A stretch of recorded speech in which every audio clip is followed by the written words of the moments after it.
Hello guys, welcome to Devbhoomi with Jeet. दोस्तों, मैं अजय अधिकारी एक बार फिर से आप सभी के लिए एक वीडियो लेकर के आया हूं और इस वीडियो में हमारी एक टेस्ट सीरीज़ चल रही थी हिंदी की, और उस टेस्ट सीरीज़ के अंतर्गत आज टेस्ट संख्या 2 हम देंगे। तो दोस्तों, यह जो हिंदी की टेस्ट सीरीज़ होगी यह आपके आगामी यूके SSSC के जितने भी एग्ज़ाम्स होंगे उन एग्ज़ाम्स के लिए बेनिफिशियल होगी। तो दोस्तों, इस वीडियो को अंत तक ज़रूर देखें।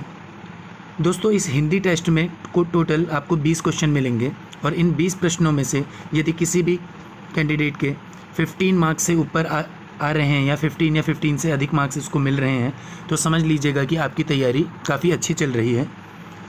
तो दोस्तों, आइए बिना वक्त गवाए हम अपनी इस टेस्ट सीरीज़ को आगे बढ़ाते हैं। तो दोस्तों, हमारा क्वेश्चन नंबर 1 है, पश्चिमी हिंदी भाषा का विकास किस अपभ्रंश से हुआ है। आपके ऑप्शन इस प्रकार हैं। ए ऑप्शन सौरसैनी अपभ्रंश, बी अर्धमागधी अपभ्रंश, सी मागधी अपभ्रंश और डी व्राज्ड अपभ्रंश। तो आप अपने ऑप्शन टिक कीजिए दोस्तों। तो दोस्तों, इस क्वेश्चन का आंसर है ए सौरसैनी अपभ्रंश। दोस्तों, अपभ्रंश क्या है? अपभ्रंश भाषा का एक क्रमिक विकास की एक अवस्था है। जैसे कि हमने देखा, हमारी सबसे प्राचीन भाषा संस्कृत थी, संस्कृत के बाद पाली आई, पाली के बाद प्राकृत आई और प्राकृत के बाद अपभ्रंश आती है। और यह अपभ्रंश भी अपने 4 वर्गों में वर्गीकृत होती है, जिसमें एक सौरसैनी, दूसरी अर्धमागधी, तीसरी मागधी और चौथी खस। उस सौरसैनी अपभ्रंश के अंतर्गत 2 भाषाएं आती हैं, एक हो गई आपकी राजस्थानी हिंदी और दूसरी आती है पश्चिमी हिंदी। तो यह जो पश्चिमी हिंदी भाषा है इसका विकास किस अपभ्रंश से हुआ है? तो वह अपभ्रंश है सौरसैनी अपभ्रंश। दोस्तों, हम इस हिंदी साहित्य की एक नियमित तौर पर एक व्यवस्थित क्लासेस वीडियोस के माध्यम से आपको देंगे, तो उसमें आपको डिटेल में पढ़ाया जाएगा। तो आइए दोस्तों, अपने क्वेश्चन नंबर 2 की ओर बढ़ते हैं। क्वेश्चन नंबर 2 है, केंद्रीय हिंदी संस्थान कहाँ स्थित है? तो दोस्तों, इस क्वेश्चन में आपने बताना है केंद्रीय हिंदी संस्थान कहाँ स्थित है। ए ऑप्शन है आपका मथुरा, बी आगरा, सी वाराणसी और डी कलकत्ता। तो दोस्तों, आप अपने ऑप्शन इसमें टिक कीजिए। क्वेश्चन नंबर 2 का आंसर है बी आगरा। तो दोस्तों, केंद्रीय जो हिंदी संस्थान है यानी कि सेंट्रल इंस्टीट्यूट ऑफ हिंदी, इसका जो मुख्यालय है यानी कि इस संस्थान का जो मुख्यालय है वह आगरा में स्थित है। देखिए दोस्तों, हुआ क्या था 1961 में शिक्षा एवं समाज कल्याण मंत्रालय के द्वारा एक विभाग स्थापित किया। उस विभाग का नाम दिया केंद्रीय हिंदी संस्थान, जिसकी स्थापना आगरा में की गई। ये तो इसका मेन मुख्यालय हुआ। इस मुख्यालय के अलावा भी इस संस्थान के 8 अन्य केंद्र हैं। 8 केंद्र और हैं इसके अन्य भारतीय राज्यों के लिए, जिसमें एक केंद्र हो गया आपका दिल्ली में, दूसरा आपका दक्षिण में चले गया हैदराबाद, तीसरा हो गया मैसूर यानी कि वर्तमान का कर्नाटक, चौथा भुवनेश्वर, गुवाहाटी, दीमापुर और इन क्षेत्रों में, और एक आपका पश्चिम में पड़ेगा अहमदाबाद। तो इन 8 जगह पर इसके केंद्र हैं और इसका जो मुख्यालय है वो आगरा में है। इसकी स्थापना 1961 में की गई। शिक्षा एवं समाज कल्याण मंत्रालय के द्वारा इसको स्थापित किया गया। दोस्तों, इस केंद्रीय हिंदी संस्थान का जो मुख्य उद्देश्य यानी कि मेन कार्य इसका क्या था? हिंदी भाषा, जो हमारी हिंदी भाषा है, इस हिंदी भाषा से संबंधित शैक्षणिक कार्यक्रम चलाए जा सके और साथ ही साथ शोध के जो कार्य हैं उनको संपन्न कराए जा सके। तो दोस्तों, आइए क्वेश्चन नंबर 3 की ओर बढ़ते हैं। तो क्वेश्चन नंबर 3 है, देवनागरी किस प्रकार की लिपि है? आपके ऑप्शन इस प्रकार हैं। ए भावचित्रात्मक, बी चित्रात्मक, सी अक्षरात्मक और डी इनमें से कोई नहीं। दोस्तों, आप अपने ऑप्शन टिक कीजिए। तो दोस्तों, इस क्वेश्चन का आंसर है सी अक्षरात्मक, यानी कि जो देवनागरी है यह अक्षरात्मक यानी कि वर्णात्मक लिपि है। यानी कि इसमें वर्ण के माध्यम से, यानी कि वर्ण वगैरह जो होते हैं उनके माध्यम से इस लिपि को लिखा जाता है। जैसे हर वर्ण की एक अलग पहचान होती है। और देवनागरी लिपि किस प्रकार की लिपि है? तो अक्षरात्मक लिपि। आइए दोस्तों, अगले क्वेश्चन की ओर बढ़ते हैं। अगला क्वेश्चन है हमारा, छत्तीसगढ़ी के अन्य 2 क्या नाम हैं? आपके ऑप्शन है ए उतलारिया, बी, ये खलटाही ना होकर के खटलाही होगा दोस्तों, खटलाही। ए उतलारिया, बी खटलाही, सी ए और बी दोनों और डी इनमें से कोई नहीं। अब अपने ऑप्शन इसमें टिक कीजिए दोस्तों। तो क्वेश्चन नंबर 4 का राइट आंसर है सी ए और बी दोनों। तो दोस्तों, जो ये छत्तीसगढ़ी भाषा है ये आपकी अर्धमागधी अपभ्रंश के अंतर्गत पूर्वी हिंदी के अंदर आने वाली 3 बोलियों में से एक है जिसे छत्तीसगढ़ी बोलते हैं। उसकी जो अन्य 2 नाम हैं, एक उतलारिया और दूसरी खटलाही। आइए दोस्तों क्वेश्चन नंबर 5 की ओर बढ़ते हैं। क्वेश्चन नंबर 5 कहता है आकार बहुला भाषा कौन सी है, यानी कि निम्न भाषाओं में से किस भाषा को आकार बहुला भाषा कहते हैं। आपके ऑप्शन इस प्रकार हैं, ए छत्तीसगढ़ी और बघेली, बी मगही, सी मैथिली और डी उपरोक्त सभी। तो दोस्तों आप अपने आंसर जल्दी टिक कीजिए। ठीक है, तो इस क्वेश्चन का आंसर है आकार बहुला भाषा। तो इसका आंसर है दोस्तों उपरोक्त सभी, यानी कि छत्तीसगढ़ी, बघेली, मगही व मैथिली सभी आकार बहुला भाषा है। देखिए दोस्तों, आकार बहुला भाषा का मतलब क्या होता है कि आकार का मतलब होता है शेप, बहुला का मतलब बहुत, यानी कि वह भाषा जिसके विभिन्न प्रकार के शेप्स हैं, यानी कि बहुत आकार हैं, यानी कि अलग अलग रूप में भाषा बोली जाती है, ऐसी भाषाओं को आकार बहुला भाषा बोलते हैं। यह भाषाएं पूर्वी पश्चिमी हिंदी दोनों के अंतर्गत आती हैं।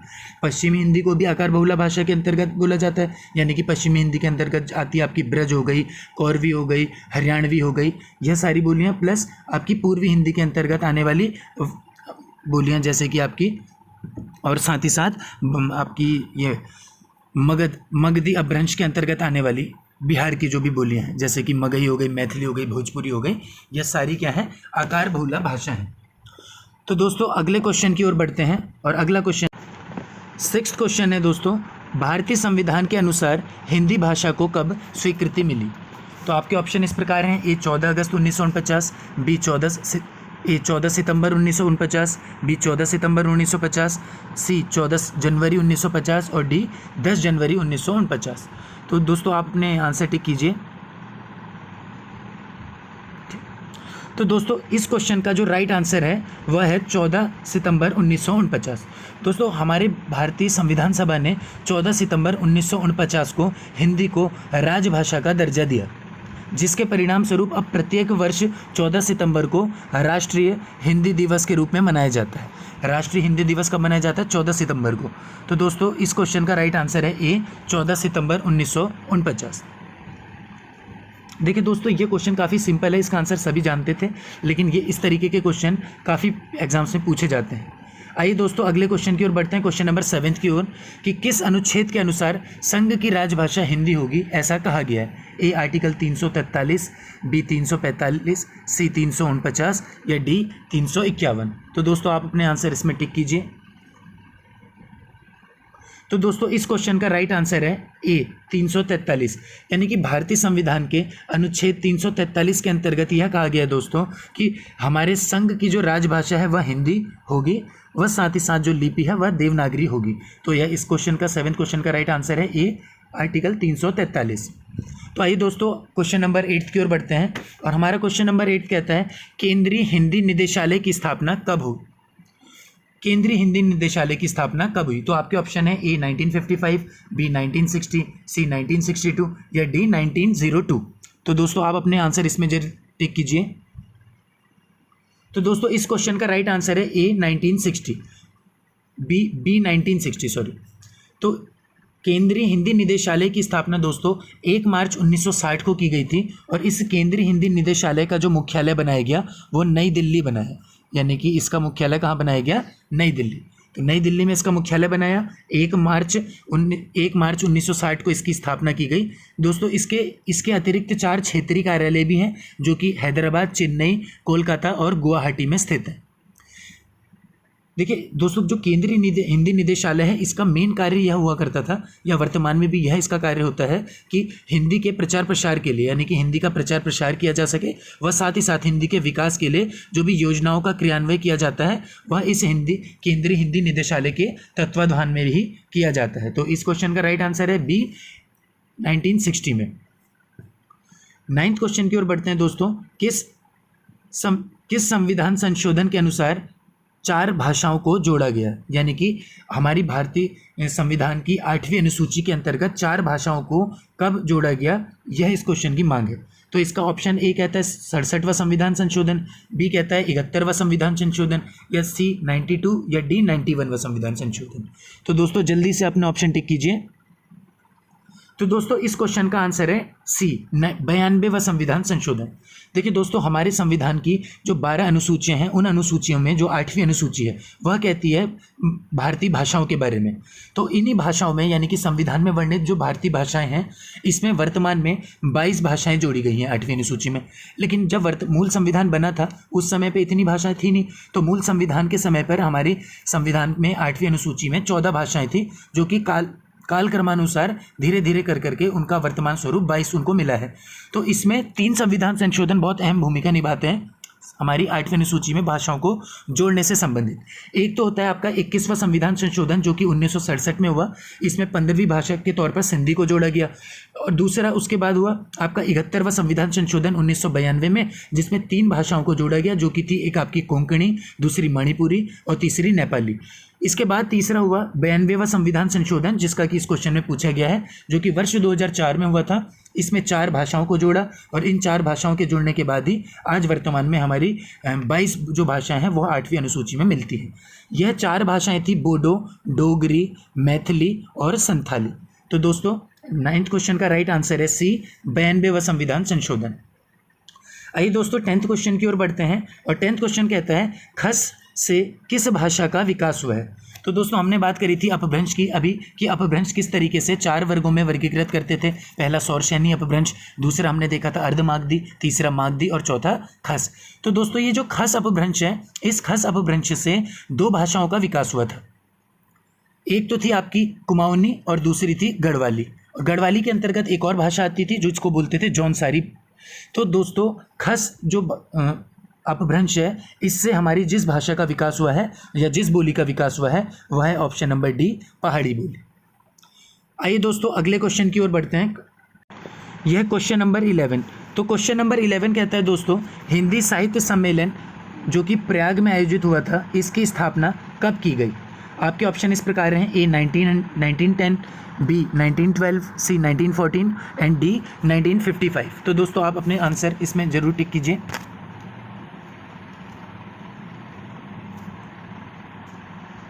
तो दोस्तों इस क्वेश्चन का राइट आंसर है ए 1910।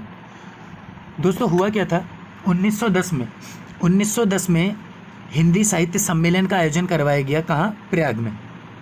ठीक है दोस्तों, प्रयाग यानी कि प्राचीन काल में इसको वाराणसी के से जाना जाता है और आज वर्तमान में इसको प्रयागराज का नाम इसको मिला है। तो दोस्तों 1 मई 1910 को क्या किया गया, हिंदी साहित्य सम्मेलन का आयोजन कहाँ किया गया, प्रयाग वाराणसी में, जो कि नागरी प्रचारणी सभा के तत्वाधान में किया गया था। दोस्तों ये नागरी प्रचारणी सभा के बारे में हम लोग डिटेल में अपनी आगे चल करके जब हमारी हिंदी साहित्य व हिंदी से संबंधित उसके क्रमिक विकास की एक सीरीज चलेगी उसमें बात करेंगे। लेकिन फिर भी अभी के लिए बात कर लेते हैं कि जो नागरी प्रचारणी सभा थी इसकी स्थापना हुई थी 16 जुलाई 1893 को नागरी प्रचारणी सभा की स्थापना क्वींस कॉलेज वाराणसी में की गई थी। और इसी नागरी प्रचारणी सभा के तत्वाधान में हिंदी साहित्य सम्मेलन का आयोजन प्रयाग में किया गया। कब? 1 मई 1910 को। और इस सम्मेलन की अध्यक्षता करी थी महामना जी ने, जो कि मदन मोहन मालवीय जी थे, उनके नेतृत्व में इसकी पहला सम्मेलन आयोजित करवाया गया था। तो आपके क्वेश्चन नंबर 11 का राइट आंसर है ए 1910। आइए दोस्तों 12वें क्वेश्चन की ओर बढ़ते हैं। जैन साहित्य किस भाषा में लिखे गए हैं। तो जैन साहित्य किस भाषा में लिखे गए आपको इस क्वेश्चन में यह बताना है। आपके ऑप्शन इस प्रकार हैं, ए प्राकृत, बी पाली, सी संख और डी खरोष्ठी। तो दोस्तों अपने ऑप्शन जरूर टिक कीजिए इसमें। तो दोस्तों इस क्वेश्चन का राइट आंसर है प्राकृत। देखिए दोस्तों हमने इतिहास में पढ़ा था कि जब पुनर्जागरण काल था तो पुनर्जागरण के समय पर 2 धर्मों का विकास हुआ था, एक था जैन धर्म और दूसरा था बौद्ध धर्म। तो जब जैन धर्म विकसित हो रहा था उससे पहले यानी कि बाह्य आडंबर आ चुके थे, तो यानी कि संस्कृत मेन भाषा थी उस समय पे सनातन धर्म की।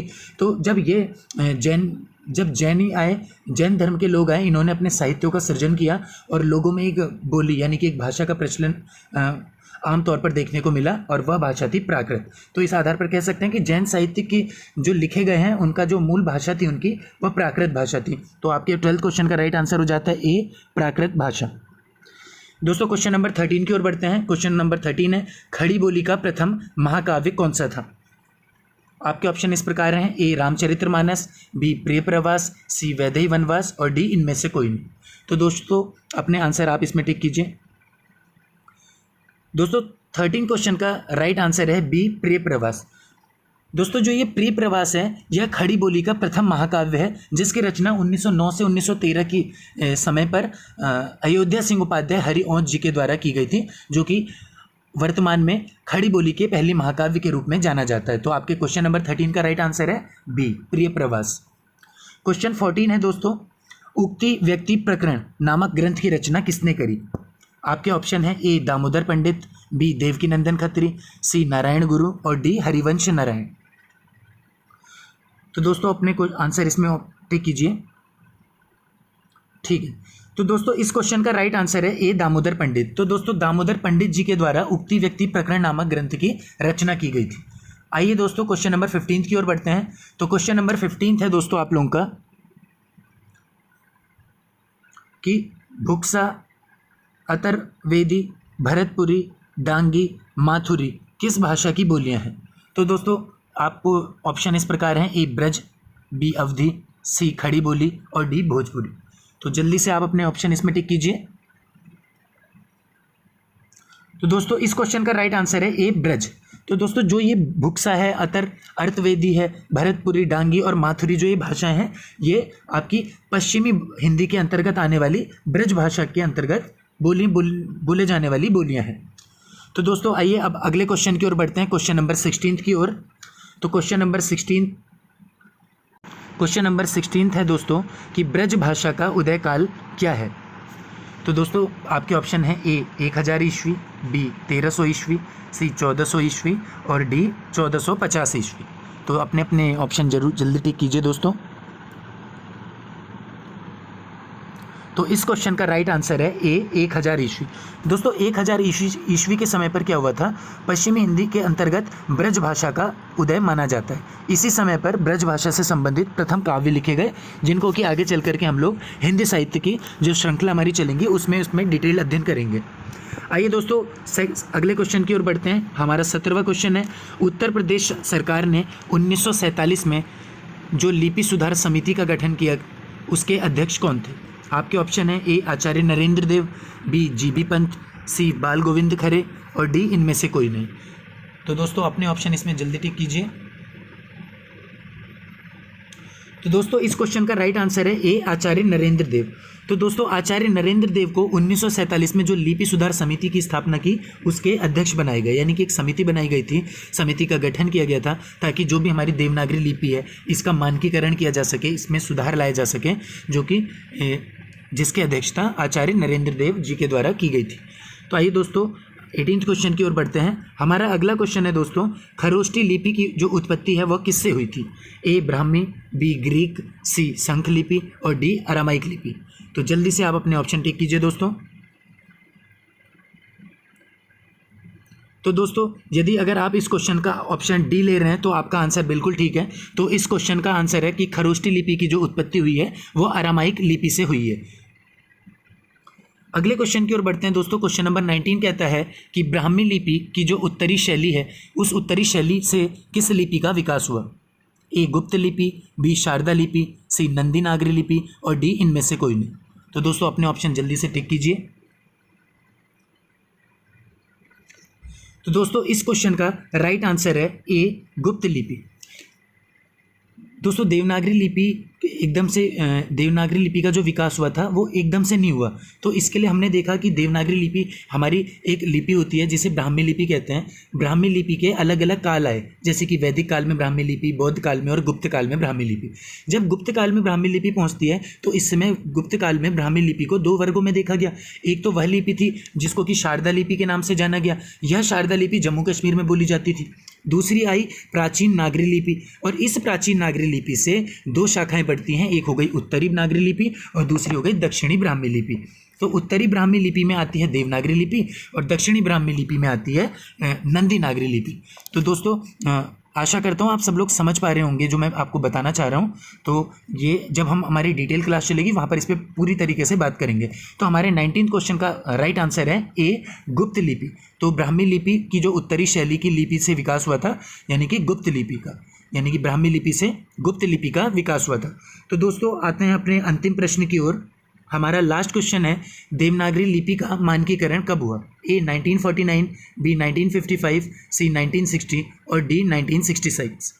तो दोस्तों आप अपने कुछ ऑप्शन टिक कीजिए। तो दोस्तों इस क्वेश्चन का राइट आंसर है 1966। तो दोस्तों देवनागरी लिपि का जो मानकीकरण, देखिए मानकीकरण क्या होता है, कोई भी भाषा होती है वो अपने मानक रूप में उसका जो जन्म होता है, उसकी जो उत्पत्ति होती है मानक रूप में नहीं होती है, यानी कि वो मिश्रित रूप में होती है। तो धीरे धीरे समय के साथ साथ जब आगे हम उसमें अध्ययन करते रहते हैं, उसमें शोध करते रहते हैं, तो धीरे धीरे उसके शुद्ध रूपों की खोज होती है, और शुद्ध रूपों को पता करने की प्रक्रिया, उसमें और ज़्यादा उसकी सुधार लाने की प्रक्रिया को उसका मानकीकरण कहते हैं। इसी तरीके से देवनागरी लिपि का भी मानकीकरण हुआ, जो कि वर्ष 1966 में पूर्ण तरीके से हो गया था। संपूर्ण तरीके से देवनागरी लिपि का मानकीकरण आज भी नहीं हुआ है, आज भी उसमें काफ़ी सारे सुधारों की आवश्यकता है और उसमें सुधार किए जा रहे हैं। तो दोस्तों ये तो था हमारी वीडियो का एंड। तो इसी तरीके से आपको हम आगे भी UKSSC के जो भी पैटर्न होगा, यानी कि हमारा UKSSC जिस तरीके से उत्तराखंड हिंदी व GS में जो भी क्वेश्चंस वगैरह पूछते हैं, उस पैटर्न पर बेस्ड हम लोग टेस्ट आप कंडक्ट करवाते रहेंगे। आपको समय समय पर डेली बेसिस पे एक एक टेस्ट मिलता रहेगा, और इसी तरीके से रेगुलर आप हमारी वीडियोज़ को लगातार देखें। लॉकडाउन के इस समय का सही सदुपयोग करें। Thanks for watching our videos friends. God bless you all.